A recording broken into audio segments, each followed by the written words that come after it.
കൂടിയ ജനക്കൂട്ടം കല്ലെറിഞ്ഞ് കൊല്ലുകയാണ്. അന്ന് ഉയർത്തിയ ആ ഭീഷണി സത്യത്തിനും നന്മയ്ക്കും നേരെ ഉയർത്തിയ ആ ഭീഷണി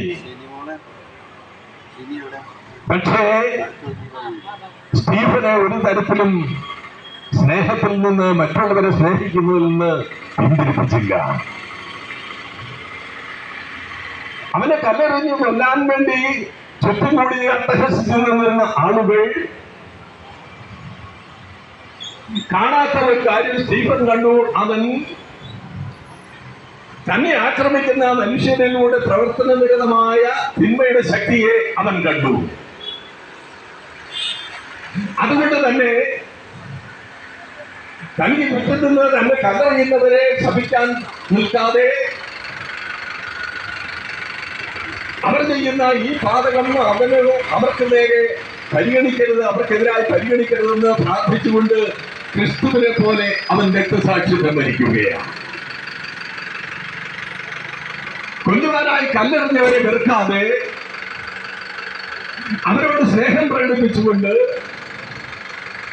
അത്യഗാധമായ സ്നേഹം പ്രകടിപ്പിച്ചുകൊണ്ട്, അവരെ സ്നേഹിച്ചുകൊണ്ട് അവർക്ക് രക്ഷ നൽകാൻ വേണ്ടി ദൈവപിതാവിനോട് അവരോട് ക്ഷമിക്കണമെന്ന് പ്രാർത്ഥിക്കുന്ന ആ വലിയ പ്രഘോഷണം, സുവിശേഷ പ്രഘോഷണം അനേകായിരം മനുഷ്യരെ യേശുവിലേക്ക് അടുപ്പിച്ചു.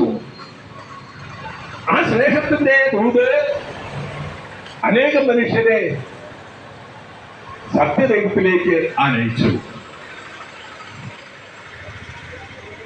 അവൻ ആരെയും ശ്രദ്ധിച്ചില്ല. അവൻ തിരിച്ച് കല്ലെറിയണമെന്ന് ആരോടും പറഞ്ഞില്ല. തന്റെ അനുയായികളെ കൂട്ടി തന്നെ ആക്രമിച്ചവർക്കെതിരെ അവൻ പിറുപിറുക്കുകയോ ആക്രോശിക്കുകയോ ചെയ്തില്ല.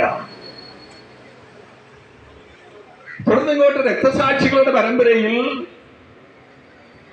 യേശുക്രിസ്തുവിനെ പ്രഘോഷിച്ചതിന്റെ പേരിൽ പീഡിപ്പിക്കപ്പെടുകയും കൊല്ലപ്പെടുകയും ചെയ്ത മനുഷ്യരാരും തങ്ങൾക്കെതിരെ ആയുധമെടുത്തവരെ, തങ്ങൾക്കെതിരെ തങ്ങളെ കൊല്ലുന്നതിന് വേണ്ടി ആക്രമിച്ചവരെ അവരൊരിക്കലും വെറുപ്പില്ല. അങ്ങനെ വെറുക്കാതിരിക്കുക മാത്രമല്ല ചെയ്തത്, അവരെ സ്നേഹിച്ചുകൊണ്ട് അവർക്ക് രക്ഷ നൽകണമെന്നും അവരോട് ക്ഷമിക്കണമെന്നും പിതാവായ ദൈവത്തോട് പ്രാർത്ഥിക്കുന്ന രക്തസാക്ഷികളുടെ മാതൃക. ആ പരമ്പര ഇന്ന് തുടരുകയാണ്.